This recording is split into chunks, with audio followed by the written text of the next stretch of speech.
Hi, this is Tammy Lear. We're at ISC West, and welcome. We are live at our SIA booth, and I have the great pleasure of speaking with Mr. Bill Stuntz. He is the Vice President and General Manager of Cisco's Physical Security Business Unit, and he's a former SIA board member. And we want to welcome you here today. Thank you for coming out and joining us, Bill. Thanks for having me. Thank you. How's the event going for you? It's going great. It looks like show attendance is up from what I can see.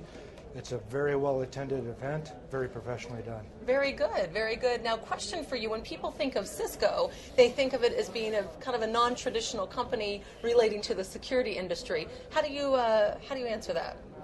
It's a great question, first of all.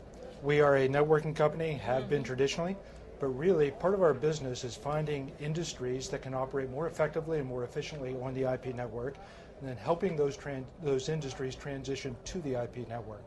So once we identify a network where that added value can exist, we become involved in not only participating in that transition, but helping others participate in the transition so that the end customers get the added benefit, and that continues to drive more network technology as part of it.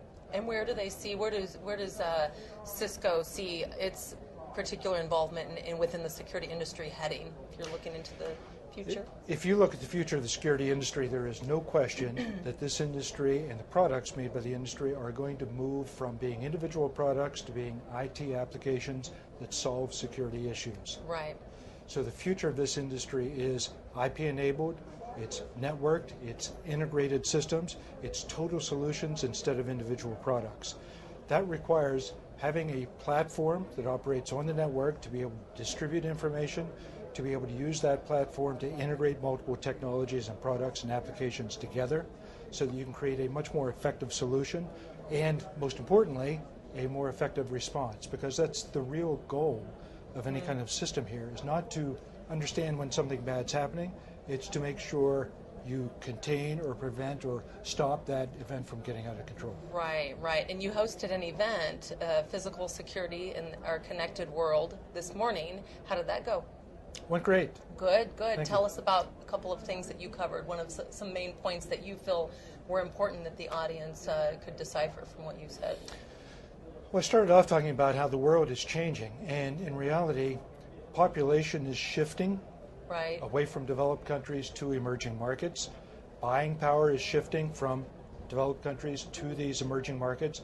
40 years from now, the countries that we consider to be emerging markets today are going to comprise more than 2/3 of the total global economy. China alone will be 1/3 of the global economy.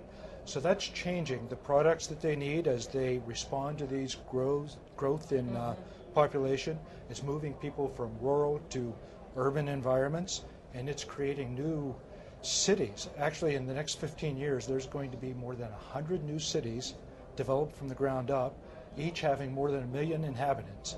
So as they develop these cities, they're developing them to be efficient places to live, work, and be able to develop a competitive business environment. That's incredible. So then with that comes demand. So in the future, if you're looking 10, 20 years down the line and having these cities created that have the need and the demand for the IP systems, what are you seeing in the upcoming years for that? So that's going to drive a requirement for security products to be much more integrated, to be able to be deployed on top of the IP network, for products in these platforms to become much more open so that it's easy to integrate additional products and technologies into this total solution. So that will drive the way we develop products, the way all of us develop products within this industry, moving toward a more open environment, moving toward suppliers competing with the company on one job and partnering with them on the next job, because that's the way you do it in an open IT-based environment. Right. And the customer, it moves them from evaluating and buying a product to planning on how these systems can improve their overall business operations, and it moves them to helping select channel partners or integrators that can help them deploy safely these new systems and integrate it with their overall business operation. Do you see new trends coming out of that? There's the demand and new trends in the upcoming years as well, coming from that needed integration, yes, and then also there are physical solutions needed. What other things do you think will be created from that demand? Great question. Two major things I think will happen. Number one is that it's going to change the role of the integrator considerably. No longer does a security system integrator or salesperson go in and sell a product based upon the values of that product being better than the competitive product down the street. Correct. It moves you from being a salesperson to be a consultant with your customer, helping them understand where they're going, helping advise them on what they could be doing to make their system more efficient, right, and helping be able to design and deploy those types of systems. So the integrator has to develop added skills. They can't just be a security expert. They have to, in addition to that, understand networks. They have to have software skills to be able to integrate multiple technologies. They have to be able to take the security system beyond just security and also integrate it into overall business operations. So that's one thing. The second thing is you're going to see a lot of new technologies be created just because we're moving to a more open platform environment. One great example, I think, is the Apple iPhone. Mm-hmm. Last year, Apple sold $25 billion worth of iPhones, but that sale also stimulated an additional $20 billion in related applications that provided the value for the iPhone. So, in a way, all parties win on that. Right. Apple won because they sold far more iPhones than they could have otherwise sold. Right. $20 billion worth of partner revenue was generated, so lots of other companies benefited. And you and I, as customers of the iPhone, got a much more powerful system because we're able to customize that phone with the applications that help improve the way we use it in our day-to-day lives. Now with this innovation, what do you think that means for the end user? So although we're inventing and creating, however, the end user still has to understand and appreciate it. Would you equate it to that of the iPhone before it came out and before these applications were ever around? Now they understand it because it was sent out to the market in a very digestible fashion. Is that? Yeah, that makes sense. Okay. So the end user has to change their role in this overall program. They have to move from just buying a product to really thinking about their operations. In the past, they could choose how long they store video surveillance data based upon how big the hard drive was in the product they bought and what the minimum resolution they needed on their video. Right. Simple equation told them their policy needed to be, we will store it for 3 weeks. That all changes when you move this to an IT application.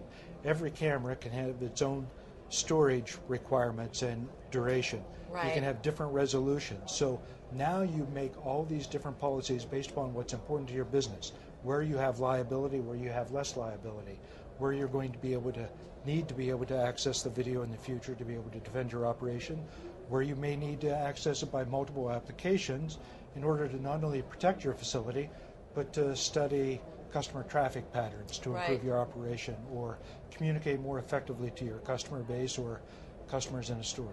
Do you think it comes down, John, to education too? People adopting another way? I mean, again, we had a conversation about training and educating. I mean, that is a common theme. I'm sure every year it's a common theme that we always have to, obviously educate the end user. However, they need to appreciate also from their perspective that expanding their thinking, maybe the old paradigms aren't what they should, focus on. Yeah. Focus on the possibilities of that particular product. They do have to open up their thinking. Okay. They have to plan much more broadly. They have to think about more than just security. Okay.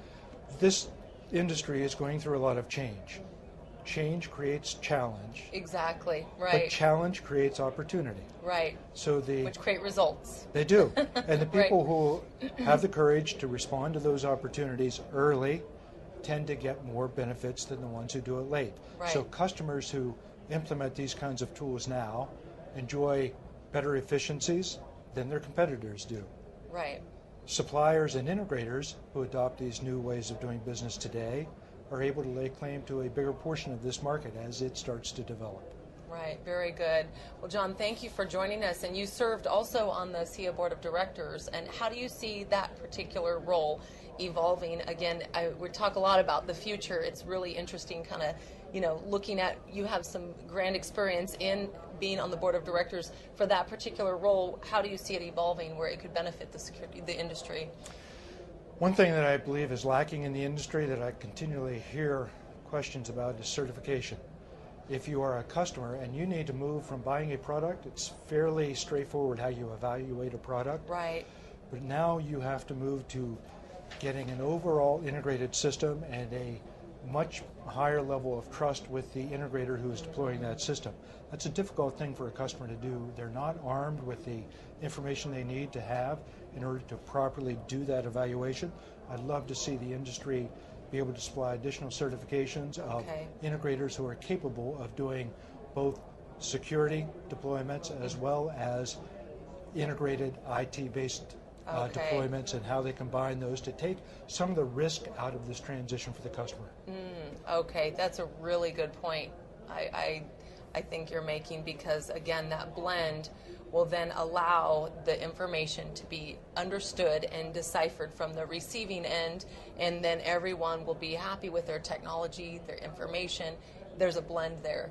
You want to marry the two effectively. Right? I think there's a huge untapped market of demand for these integrated systems by customers who are reluctant and sometimes afraid to make the transition because they're not sure how to do the evaluation.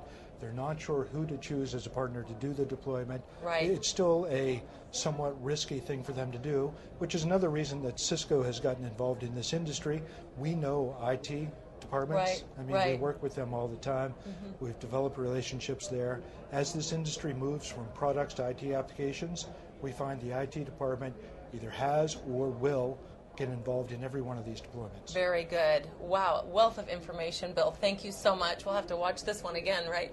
Thank you, sir. Appreciate your time, definitely. Mr. Bill Stuntz with Cisco Systems, Vice President and General Manager of Cisco's Physical Security Business Unit. We definitely appreciate your time and the information today. Thank you. Appreciate it. Have a great show.